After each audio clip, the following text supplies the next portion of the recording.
Welcome dear rockets, कैसे हैं आप सभी। और भाई साहब के ड्रामा डाई हार्ड फैंस, आपका क्या हाल है। तो आज हम आपके लिए लेकर आ गए हैं सुपर कोरियन सीरीज। देखो, इसका इंट्रो देने की जरूरत है नहीं, क्योंकि आप इसके पहले 1 मिनट को देख लेंगे ना तो नारे लगाएंगे कि हमारी मांगे पूरी करो, बाकी एपिसोड्स पेश करो। इतनी भरपूर एंटरटेनमेंट करने वाली ये सीरीज है जिसका नाम है मॉन्स्टर, जो कि 2016 में रिलीज हुई थी। आपको कहने की जरूरत तो है नहीं, सब्सक्राइब आप कर देंगे, लाइक की मैं अपेक्षा करता हूँ मूवी के खत्म होने के बाद। तो कहानी की शुरुआत में दिखाते हैं अपने हीरो को, जिसका नाम है ली। ये बहुत ही अमीर घर का लड़का है। एक्चुअली हुआ ये था कि 1 साल पहले बेचारे का एक्सीडेंट हो गया, उसमें उसकी आंखों की रोशनी चली गई थी। लेकिन इस 1 साल में उसके सुनने की शक्ति कई गुना ज्यादा तेज हो गई कि वो दूर से कोई फुसफुसा भी लेना उसको साफ साफ सुन लेता है। घर के नौकर तो धीमी आवाज में कहते हैं कि मालिक तो देख नहीं सकता, क्यों ना कुछ कीमती चीजें चुरा ले। हाँ, पर ली एक एक शब्द साफ सुन लेता है दोस्तों, और वो उनका दिया हुआ खाना नीचे फेंक देता है। फिर होती एक मीटिंग। ये देखिए, ये है ली की मौसी, जिसका नाम है मोना।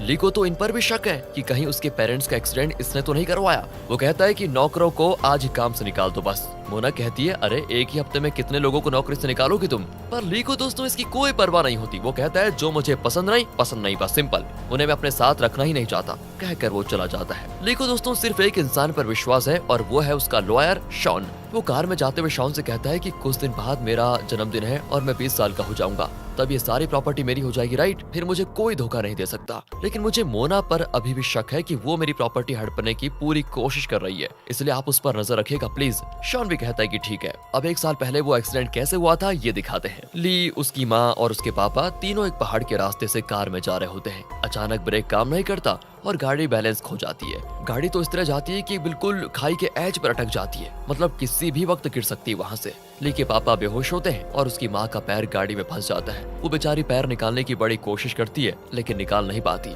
ली तो आधी बेहोशी में होता है। उसकी माँ अपने बेटे को बचाने के लिए उसे गाड़ी से सड़क पर धकेल देती है, और उस रास्ते से आती गाड़ी को देखकर मदद के लिए चिल्लाती है। वो गाड़ी भी रुक जाती है। उसमें से एक रेड जैकेट और हुडी पहना हुआ आदमी बाहर आता है, पर मदद करने के बजाय दोस्तों वो कार को खाई में धकेल देता है, और इसी वजह से ली के दोनों पेरेंट्स मारे गए थे। ली की आंखों में चोट आ गई थी और वो अपनी देखने की शक्ति खो बैठा। तो प्रेजेंट में दिखाते हैं कि ली ने अपने घर के काम के लिए नए लोगों को हायर किया है। उनमें से एक है कहानी की हीरोइन जिना। ली को देखते दोस्तों वो चौंक जाती है कि जिसका मुंह तक देखना वो चाहती नहीं थी, उसके लिए अब काम करना पड़ रहा है उसको। तो यहाँ फ्लैशबैक में दिखाते हैं कि 3 दिन पहले ली अपने बनाए हुए हॉस्पिटल में ट्रीटमेंट के लिए गया था, क्योंकि ली को डर है कि मोना उसे किसी भी वक्त जान से मारने की कोशिश करेगी, इसलिए उसने अपने लिए कई बॉडीगार्ड्स रखे होते हैं। होता यह है कि उसी हॉस्पिटल में जिना का भाई कोई ट्रीटमेंट ले रहा होता है। असल में जिना के पापा इसी हॉस्पिटल में सिक्योरिटी गार्ड है। वो जिना को बताते हैं कि हॉस्पिटल का ओनर बहुत ही रहमदिल आदमी है, उसने तुम्हारे भाई की ट्रीटमेंट कॉस्ट भी कम कर दी है, पर वो जरा गर्म मिजाज का आदमी है, बात बात पर गुस्सा हो जाता है, ध्यान रखना। वो बस आने वाला है, इसलिए जरा ध्यान से पेश आना उसके सामने, कहकर दोस्तों वो चले जाते हैं। अब ली हॉस्पिटल आकर बाथरूम जाता है तो वहाँ कोई पीछे से उसे कस के पकड़ लेता है। वो घबरा जाता है कि कहीं ये मोना का भेजा हुआ कोई आदमी तो नहीं जो शायद मेरा कत्ल करने की कोशिश कर रहा है। असल में दोस्तों वो जिना का भाई होता है। इतने में गार्ड्स जिना के भाई को पकड़ लेते हैं और ली उसको बुरी तरह डांट रहा होता है कि ये क्या बदतमीजी है। इतने में जिना भी आ जाती है और ली पर चिल्लाती है कि एक बीमार लड़के से कोई इस तरह बात करता है क्या, तुम्हारा दिमाग तो ठीक है ना।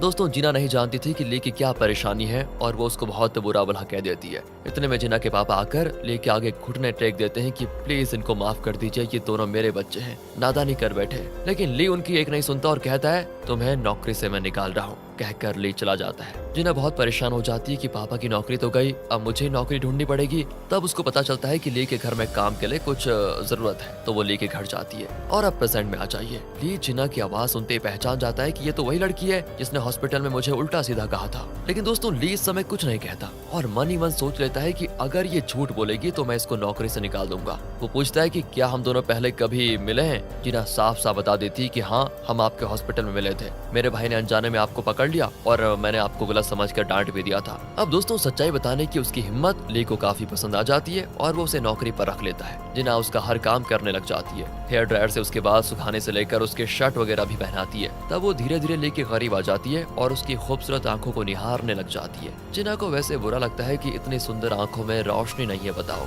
अब दोस्तों ली भी सेंस कर लेता है कि वो बहुत पास आ गई है। वो कहता है, इतना पास मत आया करो, दूर हटो। सब कुछ दोस्तों बहुत अच्छा चल रहा होता है। लेकिन एक दिन की बात है, मोना जिना से कहती है कि ली तुम पर बहुत विश्वास करने लगा है, इसलिए तुम्हें मेरा एक काम करना होगा। तुम उसकी हर बात को मुझे इन्फॉर्म करते रहना कि वो कहाँ जाता है, किससे बात करता है, क्या फैसले लेता है। अगर तुमने मेरा काम कर दिया तो मैं तुम्हारे पापा को उनकी नौकरी वापस दिलाऊंगी और तुम्हारे भाई का हॉस्पिटल बिल भी मैं भर दूंगी। दोस्तों ये सारी बातें ऊपर खड़ा ली सुन रहा होता है, क्योंकि उसके कान तो हमने जैसे आपको पहले बताया बहुत तेज है। फिर जिना ऊपर आती है तो ली कहता है मैंने तुम्हें नौकरी से निकाल दिया, तुम जा सकती हो। जिना पूछती है मुझे नौकरी से निकाल दिया मतलब, मैंने ऐसी कौन सी गलती कर दी? ली कहता है तुम मोना के साथ मिल गई हो और मुझ पर जासूसी कर रही हो। और दोस्तों ये सुनकर जिना को गुस्सा आ जाता है। वो कहती है कि एक तो आपकी वजह से मेरे पापा की नौकरी गई, जबकि उनकी कोई गलती नहीं थी।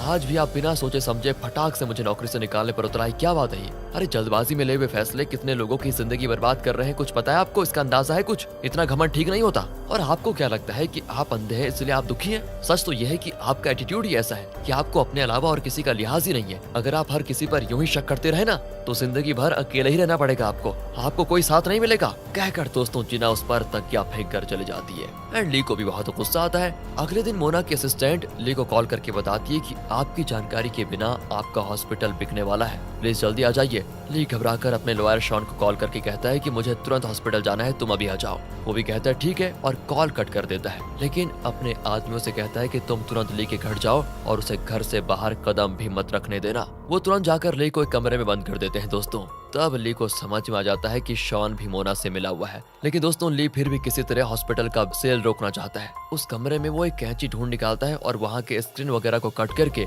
एक रस्सी बनाता है, उसकी मदद से नीचे उतरकर सड़क पर आ जाता है। अब वो लिफ्ट मांगने के लिए खड़ा होता है कि तभी वहाँ पर जिना अपने स्कूटर में आती है। वो कहती है यहाँ चिल्लाकर कोई फायदा नहीं है, यहाँ कोई टैक्सी नहीं आती। अब जिना की आवाज सुनकर वो चिढ़ जाता है और कहता है कि चलो चलो अपना रास्ता नापो, तुम मुझे मेरे हाल पे छोड़ दो। जिना भी चली जाती है। ली बेचारा नीचे सड़क पर उतरने की कोशिश करते हुए गिर जाता है और एक कार के नीचे आते हुए बच जाता है। जिना भी ये सब कुछ देखकर उस पर तरस खाती है और उसे लिफ्ट देने के लिए मान जाती है। ली के पास भी और कोई रास्ता नहीं होता, क्योंकि उसको जल्दी हॉस्पिटल जो पहुंचना है। वो पीछे बैठकर जिना को कस के पकड़ लेता है। जिना उसको डांटती है अरे ये क्या कर रहे हो? वो कहता है मैं सड़क पर गिर गया तो इसीलिए पकड़ रहा हूँ, वरना मुझे कोई शौक नहीं है किसी को पकड़ने का। ठीक है लेकिन धीरे पकड़ो समझे, मैं तुम्हें नीचे नहीं गिराऊंगी, आराम से पकड़ो। और दोस्तों इस तरह पकड़म पकड़ाई की बातें करते करते दोनों हॉस्पिटल पहुंच जाते हैं। ली सीधे कॉन्फ्रेंस रूम में जाकर कहता है कि यहाँ जो भी डीलिंग होने जा रही है मेरी नॉलेज के बिना हो रही है, मेरी मर्जी के बगैर इस हॉस्पिटल को कोई नहीं बेच सकता। और दोस्तों ये देखिए ये है इस कहानी का विलन नाथन, जो इस हॉस्पिटल को खरीदना चाहता है। अब ली के ऐसा करने से सारे बोर्ड मेंबर्स को पता चल जाता है कि ये इलीगल डीलिंग हो रही है।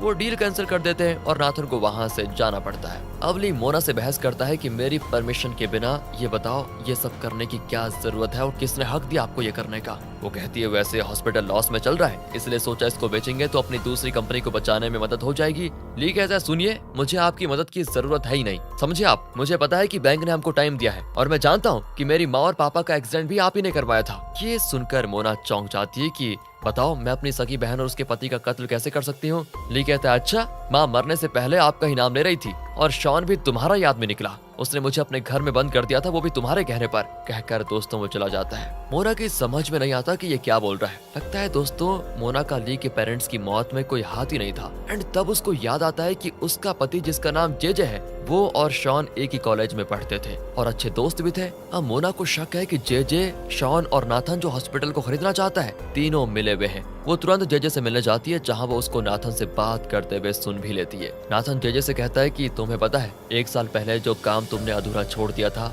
उसी का नतीजा आज ये ली है और ये हमारा सारा प्लान चौपट कर रहा है। जल्दी एक काम करो, इस ली को खत्म करो। ये सारी बातें सुनकर मोना कहती है तुम इतने गिर जाओगे ये मुझे पता नहीं था। जेजे कहता है देखो ये सब मैंने हम दोनों के लिए ही तो किया है, तुम भी कुछ कम नहीं हो। वैसे तुमने तो जानबूझकर डॉक्टर को ली से ये कहने पर मजबूर किया कि उसकी आंखें कभी ठीक नहीं हो सकती। मैं बुरा हूँ तो तुम भी कोई कम नहीं हो, चलो यहाँ से। और यहाँ फ्लैशबैक में दिखाते हैं कि जेजे ने ली के पेरेंट्स का एक्सीडेंट क्यों करवाया। एक दिन की बात है, जेजे को एक पार्सल मिला जिसके अंदर कुछ ऐसे फोटोज थे जिनसे साफ पता चलता है कि जेजे का किसी और औरत के साथ अफेयर था और ये पार्सल नाथन ने भिजवाया था। उसने जेजे को धमकाया कि जिस औरत के साथ तुम्हारा अफेयर है वो कोरिया के बहुत ही रईस आदमी की बेटी है। अगर मैंने ये बात उस रईस आदमी को प्रूफ के साथ बता दी तो बताओ तुम्हें देश निकाला हो जाएगा, भरपूर मार पड़ेगी। सो अलग अगर तुम इस देश में जिंदा रहना चाहते हो तो ली के पेरेंट्स का एक्सीडेंट करवा कर खत्म कर डालो उनको, फिर सारी प्रॉपर्टी तुम्हारी हो जाएगी, क्योंकि ली तो अभी 20 साल का हुआ ही नहीं। उसके बाद तुम मुझे प्रॉपर्टी का एक बड़ा हिस्सा दे देना।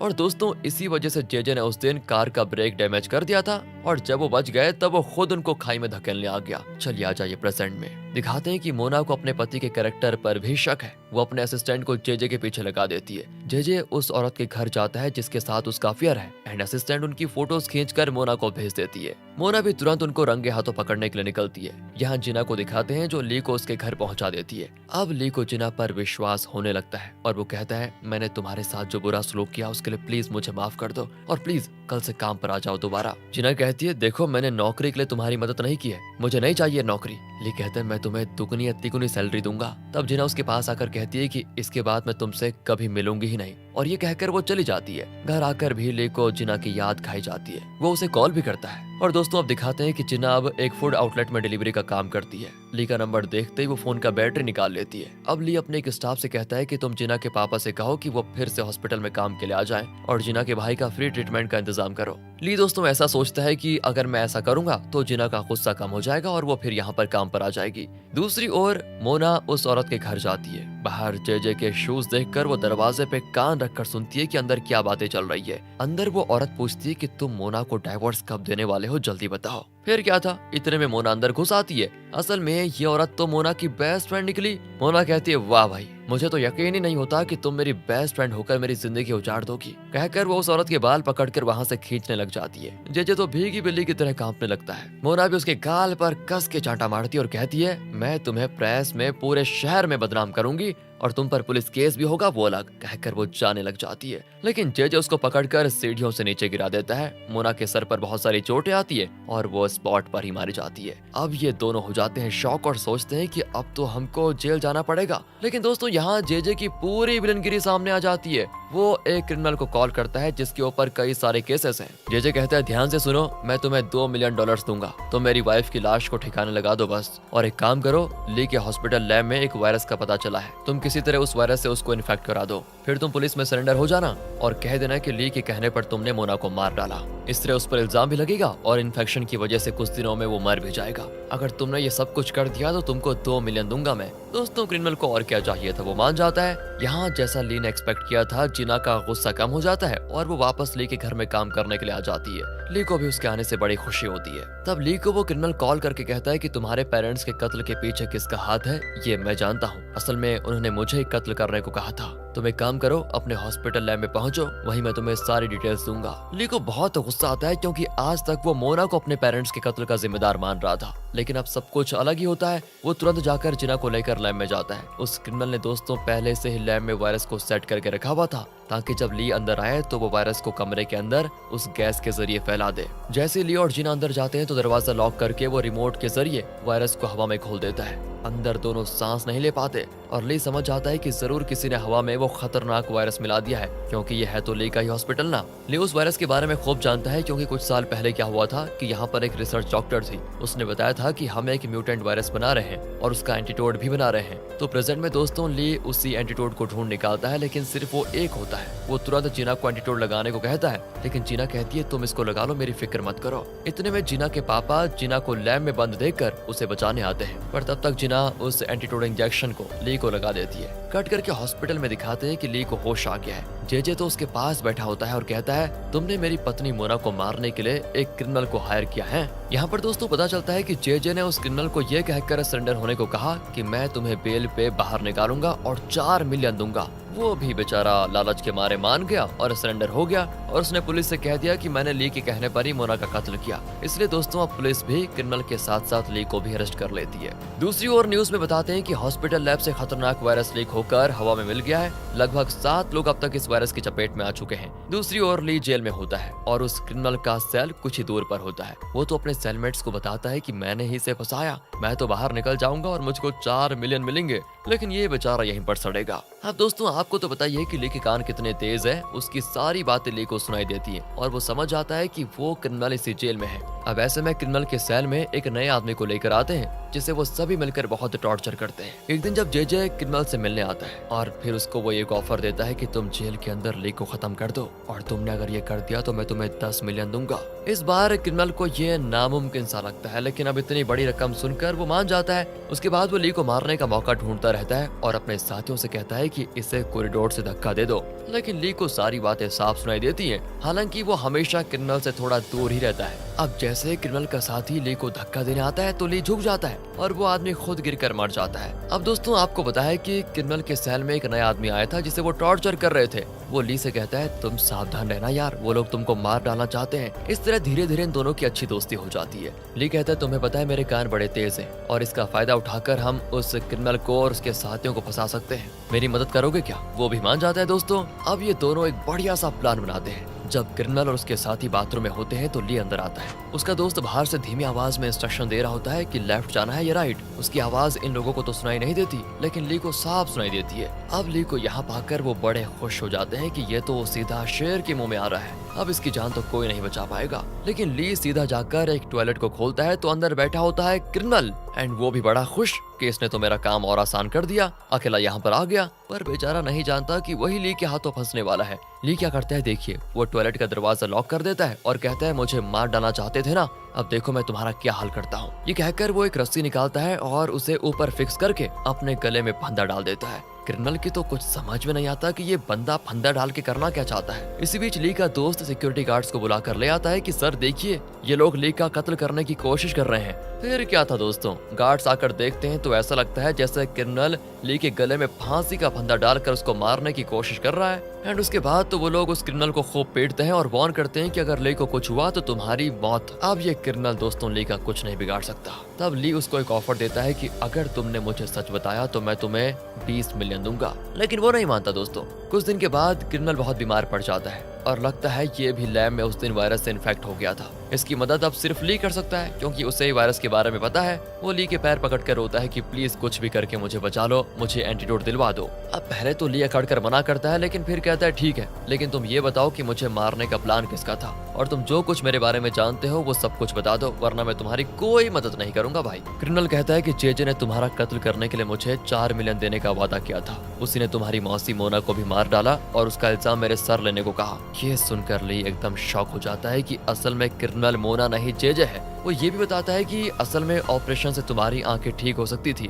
लेकिन वो लोग नहीं चाहते थे कि तुम्हारी आंखें ठीक हो। ली को धक्के पे धक्का लगता है कि उसके इर्द गिर्द सारे उसके दुश्मन निकले। सब कुछ बताकर वो क्रिमिनल गिर जाता है। अब उसे और ली को एम्बुलेंस में हॉस्पिटल लेकर जाया जाता है। वहाँ जेजे भले आदमी की तरह डायलॉग मारता है कि अरे हमारे परिवार के तुम इकलौते वारिस हो, मैं तुम्हें कैसे भी करके बेल दिलाने की पूरी कोशिश करूंगा। पर दोस्तों ली को तो इसका असली चेहरा पता है, वो एकदम चुप रहता है। फिर ली को उसी हॉस्पिटल में एडमिट किया जाता है। अब ली एक नए लॉयर को हायर करता है और बताता है मुझे मोना के और मेरे पेरेंट्स के कत्ल में जेजे पर शक है, आप कैसे भी करके उसको अरेस्ट करवाइए। तभी अचानक वहाँ पर जेजे आता है तो नया लॉयर जेजे से मिलने जाता है। इसी बीच ली गार्ड से कहता है कि प्लीज आप दरवाजा खोल दीजिए, मुझे घुटन हो रही है। असल में दोस्तों वो इन दोनों की बातें सुनना चाह रहा था। नया लॉयर जेजे से कहता है कि ली को आप पर शक है। जेजे कहता है अरे उसे अपने पेरेंट्स की मौत के बाद गहरा सदमा लगा, इसलिए उसको हर किसी पर शक होता है। ये ना एक तरह की मेंटल प्रॉब्लम है, तो हमें उसको किसी मेंटल हॉस्पिटल में भर्ती करवाना चाहिए। अब ये सुनकर दोस्तों ली वहाँ से भागने की कोशिश करता है, लेकिन उसका हाथ हैंडकफ से पैड पर बंधा होता है। उस रात होता यह है कि कोई उसको बचाकर बाहर लेकर आ जाता है और ये कोई और नहीं मोना की असिस्टेंट है। वो उसको एक गाड़ी में बिठाकर लेकर तो जाती है, लेकिन अब पुलिस उनके पीछे पड़ जाती है। इसी बीच जेजे को भी पता चल जाता है और वो भी ली को ढूंढने में लग जाता है। इसी बीच होता यह है कि मोना के असिस्टेंट ली को बीच रास्ते में उतार देती है क्योंकि पुलिस इनकी गाड़ी के पीछे पड़ी हुई थी। वो कहती है तुम जल्दी उतरो और एक टैक्सी लेकर किसी सेफ जगह पर निकल जाओ। कहकर वो निकल जाते हैं। ली यहाँ पर लिफ्ट मांगने के लिए खड़ा रहता है और ऐन वक्त पर वहाँ पर जेजे आ जाता है। बेचारा ली नहीं जानता कि ये जेजे की गाड़ी है और वो उसमें चढ़ जाता है। पर दूर से मोना की असिस्टेंट ये देख लेती है और तुरंत ली को कॉल करके कहती है कि अरे तुम्हें वही गाड़ी मिली थी क्या चढ़ने को, वो जेजे की गाड़ी है, कुछ भी करके निकलो उस गाड़ी से बाहर। ली अब जोर से चिल्लाने लग जाता है। इतने में असिस्टेंट की गाड़ी भी जेजे की गाड़ी के आड़े आकर रुक जाती है। इसी बीच जेजे अपने आदमी से कहता है कि अरे वो कौन है जो ली की मदद कर रही है, उसका पता लगाओ। लेकिन इतने में दोस्तों वो निकल जाती है और जेजे ली को पकड़ लेता है और कहता है बेटा अब तो तेरी मौत मेरे हाथों होगी, फिर सारी प्रॉपर्टी मेरी। ली कहता है तुम कुछ भी कर लो लेकिन मैं वापस आऊंगा। कहकर वो पानी में कूद जाता है। जेजे सोचता है चलो बढ़िया ही हुआ, मैं वैसे भी उसको मारने वाला था। लेकिन अगले दिन दिखाते हैं कि ली कचड़े के ढेर में पड़ा हुआ है और अपनी आंखें खोलता है। इसी के साथ इस सीरीज का पार्ट 1 यहाँ पर होता है खत्म। उम्मीद है ये पहला पार्ट आपको पसंद आया होगा और अगर आ गया है तो और पार्ट्स की रिक्वेस्ट आप डाल दीजिए। ज्यादा रिक्वेस्ट मिले तो हम जरूर अगले पार्ट्स को लेकर आएंगे। बाकी अगर आपको वीडियो अच्छी लगी हो तो लाइक कीजिए, चैनल को सब्सक्राइब, ध्यान रखिए अपना and finally thanks for watching.